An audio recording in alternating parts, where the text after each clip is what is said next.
Beautiful morning, sisters. Hey, don't fucking talk to us. Get the fuck out of here. In The Little Hours, an indie comedy released this month, foul-mouthed nymphomaniac nuns run wild in a modern take on medieval times. The film is based on a story from the Decameron, a 14th century Italian classic about young people who hole up in a villa to avoid the bubonic plague. Director Jeff Baena and star Aubrey Plaza can explain. Well, I just found that you dog-eared that page. Probably from college. And it says, Masetto of Lamperecchio pretends to be dumb and becomes a gardener at a convent where all the nuns vie with one another to take him off to bed with them. That's pretty much it.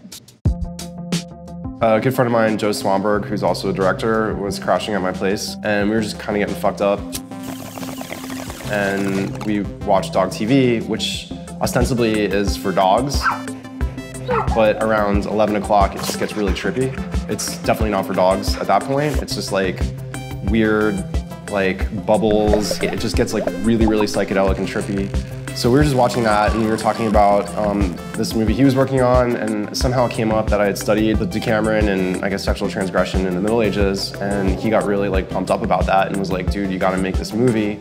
So the next day I called my producer and I told her, hey, like I know, this is coming out of nowhere, but there's this idea that I had and it would just take place in the Middle Ages. And she freaked out because one of my investors, she's from Tuscany, she'd been asking this investor group for like 4 years to shoot in these medieval villages she had access to in Italy, and everyone thought she was a crazy person. So when I brought up the idea of shooting this medieval movie, it just like fit perfectly. So within a month of having this basic idea, I was out in Tuscany looking at all these locations and scouting, and then within 6 months we were shooting the movie. I knew about the idea really, really early on, obviously, because we lived together.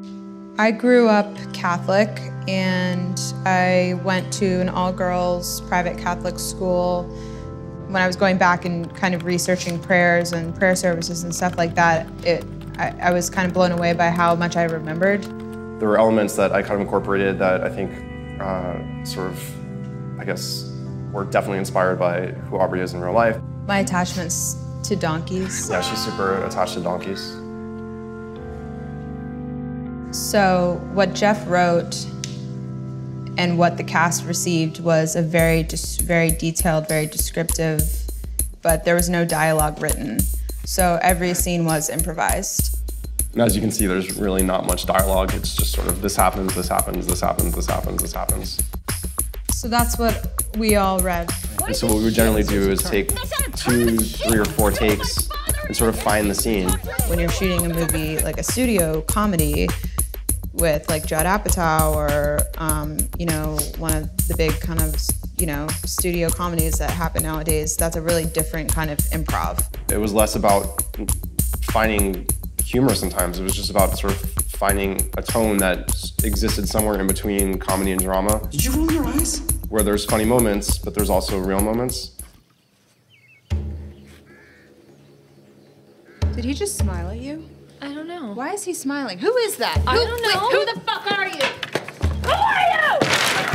Who are you? Fernanda, stop! He's an intruder. I don't know who the fuck he is. Let me get Mother Maria. Fine, go. A lot of times comedic improvisation is literally just people going on riffs. And this was us trying to find something a little bit more cohesive.